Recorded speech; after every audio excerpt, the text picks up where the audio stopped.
My team name is Hofmeister Group, and my team members are myself, Pratiksha Chandra, and my team members are Pavitra Hegde, Pallavi Hegde, and Pavitra Naik, Rakesh, Radhakrish, Guru Prasad Bhatt, and Rachna Bhatt. Our topic is about chromosomal aberration. Now,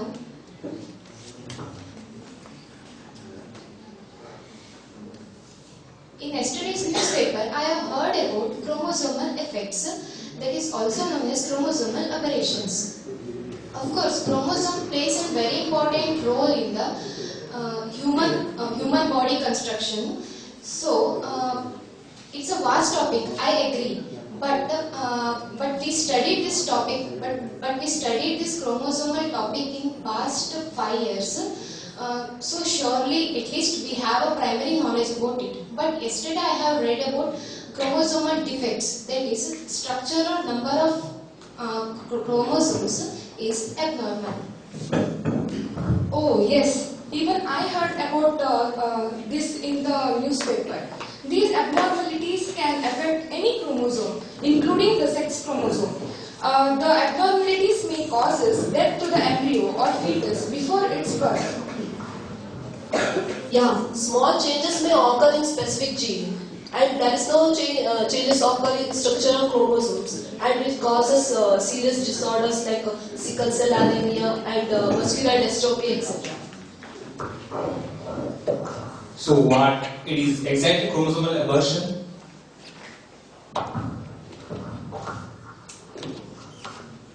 I know. Chromosomal aberration, it occurs when a chromosomal structure and its number changes. How does it even happen? When a part of chromosomes breaks out of it, it may or may not be attached to the same chromosome. This causes chromosomal aberration. Now that you have explained what is chromosomal aberration, I remember there are 4 types of chromosomal aberration: deletion, duplication, inversion, and translocation, I guess. In deletion, something getting lost.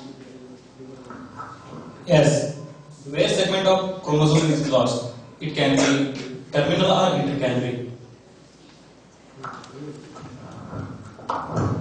Yeah, I think the word itself says in intermediate, in intercalary, the intermediate segment is lost, and in terminal, the terminal segment is lost. Exactly. I remember about a disease called Cry-do-chat syndrome. It is a genetic disorder in which fifth chromosome of the baby is lost and it cries like a cat. The baby will have small head and mentally retarded.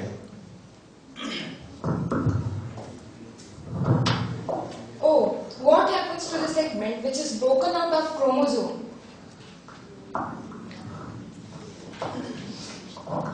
As I said before, chromosomes are attached to the, it may be attached to the same chromosome, that is inverted or duplicated, or in some cases it is attached to the other chromosomes.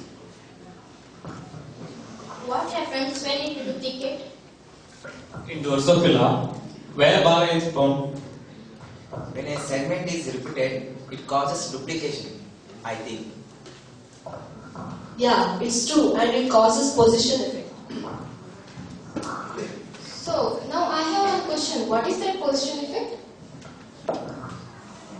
It's a phenotypic effect produced by a change in position of gene or a group of genes. I have a doubt.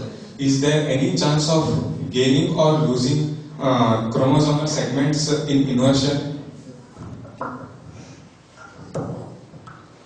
No, not at all. Inversion is the chromosomal aberration where the chromosomes are reunits only. So there is no loss or gain of chromosomes. Can inversion happen in the segment including centromere? Yeah, it does. When it includes centromere, it is pericentric, and when it is doesn't, it is paracentric. Okay, fine. What about when it attaches to another chromosome? Well, it is called translocation and it includes different types based on position of attachment. And they are? Yeah, I have heard about interstitial reciprocal. Interstitial when it is attached within the segment of other chromosome, and reciprocal when it is exchange segment within the other chromosomes. Translocation causes a disease called translocation Down syndrome. It is a type of Down syndrome. Down syndrome is also known as trisomy, that is 21 chromosomes are present. In normal Down syndrome, 21 chromosomes are paired and one being separate. But in translocation Down syndrome, the third chromosome, that is 21 chromosome, which attaches to the another chromosome other than 21st and remain separate. Okay, fine. This few minutes of discussion really worth me a lot. Yeah, you are right, Pratiksha. I wonder, just a single loss of single chromosome or addition of single chromosome can cause such a permanent effect on individual, which the individual suffers throughout his life. Yeah, I forgot to say about, I have heard about aneuploidy. Aneuploidy means it occurs when the individual is missing with the chromosomal pair or have more than 2 chromosomes. That is monoploidy, triploidy, tetraploidy, etc. Okay, yeah, Rachna, you have said about monosomy, and I remember our sir also said about monosomy. That is, in monosomy, Turner syndrome is included. In Turner syndrome, where the baby born with the only one sex chromosome. Yeah, even I have heard about sperm aneuploidy, and increased in aneuploidy is often associated with increased in DNA damages, and it is spermatozoa. This conclude our group discussion. This discussion helped us to know what are chromosomes and chromosomal aberrations. This will help our future studies very well. And I would like to thank Professor S.S. Bhatt sir for his encouragement and for his innovative idea. Sir, really your encouragement means me a lot. Thank you so much for this. And this group discussion, I want to move to a Lance dinner group. Thank you so much.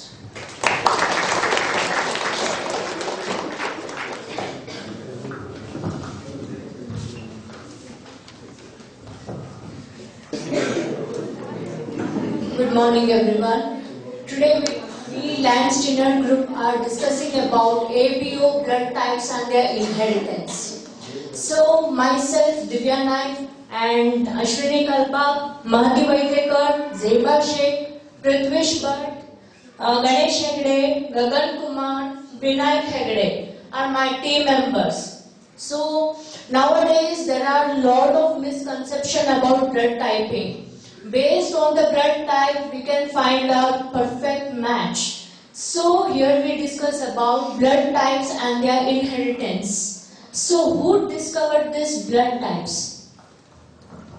Blood types are discovered by Dr. Karl Landsteiner in 1900. He wondered why some patient died as a result of blood transfusion and other did not.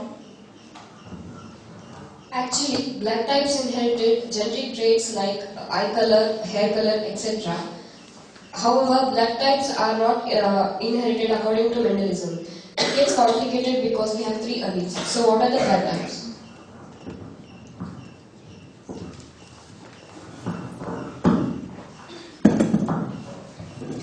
They are A, B, AB and O type. We call these as ABO phenotypes. We can identify this ABO phenotype saying that antigens are present on the surface of red blood cell. If a red blood cell contains A antigen, then it is said to be A blood group type. If we talk about another person, Gagan, he claims that his blood group is B. Then his red blood cells should be what kind of antigens? B antigen. So what are antigens? Let me explain.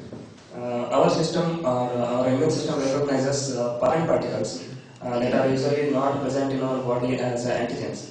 Firstly, you should know that if an antigen is present in our body, that regulates directly our immune system. There are genetically determined blood proteins present on the plasma membrane of the red blood cells. So these genetically determined proteins are nothing but the antigens, and we refer it as red blood cells antigens. So I think you have understood what are antigens, right? Yes, you are right, Ganesh. Your body tolerates your own red blood cell antigen, but if your blood were to be transferred into another person with different red blood cell antigen, then that person's antibody would recognize as the transfused blood as a foreign. If it occurs, it leads to a process called agglutination, where the blood cells clump together and they interfere with the blood circulation. These clump of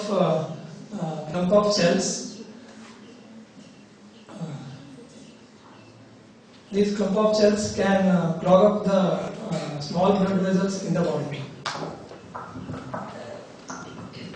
Here I come to know the term agglutination. The root word can come in terms of Latin word and literally means to glue. It is strange to think about your blood being able to stick together like a glue. This is that transfusion goes wrong. There are many red blood cell antigens, and these allow your blood to divide into different blood groups.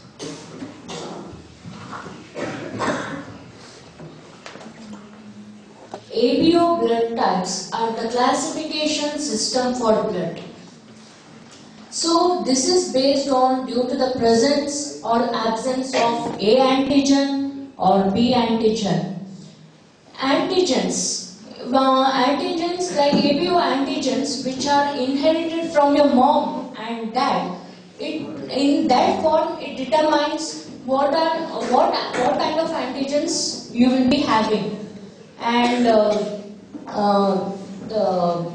especially type A or type B. Your antigens, better you remember that your antigens, before your antigens get produced, and after antigens will produce, then antibodies will get formed. So antibodies, it is a protein, it is also known as immunoglobulin. So that we have to combine, where antigens and antibody should get combined, then only it matches. Remember that the interesting fact that antibodies are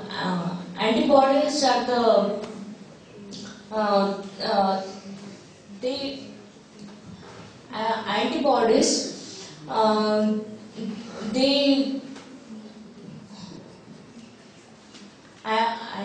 antibodies they form after antigens. So it is antibodies are based on the antigen which is not present on your red blood cells. So therefore, if you have a type A antigen, then you will develop only anti-B antibodies. Why not O? O is the universal donor. They donate the blood. But whereas the B blood type, they don't donate the blood for the A blood type antigen. So that's why A blood type antigen, those who have A blood type antigen will produce only anti-B antibodies. how works antigen B in our body? Being blood type B means you inherited type B antigens, and the red blood cells in your body will have B antigens attached to them. Your immune system would be used to seeing B antigens and would tolerate them just fine. However, your immune system would not be familiar with A antigens and they would form anti-A antibodies. Your body would, and this mixing could lead to clumping or agglutination of the blood. When you have type B blood, it's almost like the B red blood cells own a neighborhood and do not want type A to move in. So they create anti-A antibodies to stand guard and keep them away. So here we finish our discussion on APO blood types and their inheritance. Thank you so much, sir, for giving this innovative idea, for giving an opportunity. So here we made a good communication skill. Thank you, sir. Few words in connection with today's group discussion. Over to Professor Epivaj. Thank you. ವಿದ್ಯಾರ್ಥಿ ಮಿತ್ರರೇ, ಮಾನ್ಯ S Bhat ಅವರು ಅಧ್ಯಯನದಲ್ಲಿ ಹೊಸ ಆಯಾಮಕ್ಕೆ ಚಾಲನೆಯನ್ನು ನೀಡಿದ್ದಾರೆ. ಈ ಸಂದರ್ಭದಲ್ಲಿ ಗ್ರೂಪ್ ಡಿಸ್ಕಷನ್ ಅಲ್ಲಿ ತಾವೆಲ್ಲ ಉತ್ಸಾಹದಿಂದ ಪಾಲ್ಗೊಂಡು ಅಧ್ಯಯನದಲ್ಲಿ ಇನ್ನೂ ಹೆಚ್ಚಿನ ಆಯಾಮಕ್ಕೆ ತಮ್ಮನ್ನು ಒಡ್ಡಿಕೊಂಡು ಶ್ರೇಯಸ್ಸನ್ನು ಗಳಿಸಿ ಅಂತ ಹಾರೈಸ್ತಾ ಅವಕಾಶಕ್ಕಾಗಿ ಧನ್ಯವಾದ ಹೇಳ್ತಾ ಇದ್ದೀನಿ. ನಮಸ್ಕಾರ. Thank you, sir. Now I call upon Suraj Naik and team. Good morning to one and all. First of all, I thank department for such a nice, innovative type of initiative. My group name is, my team name is Punet. So first I want to say some things about Punet. Punet's full name is Reginald C. Punet. He was one of the British geneticists. He, along with Bateson, they started the Journal of Genetics, and he was also the fellow of Royal Academy in British. So, given topic to us is a multiple alleles. So, I'm starting with what are multiple alleles. Multiple alleles are nothing but a set of 3 or more alleles which code for a single trait. They are not genes, but they code for a single trait. They are the non-Mendelian type of inheritance where they code for single trait. You mentioned that non-Mendelian pattern of inheritance. Then what is the meaning of non-Mendelian pattern of inheritance? Non-Mendelian inheritance of pattern of is that which traits do not separate the accordance in Mendelian's law.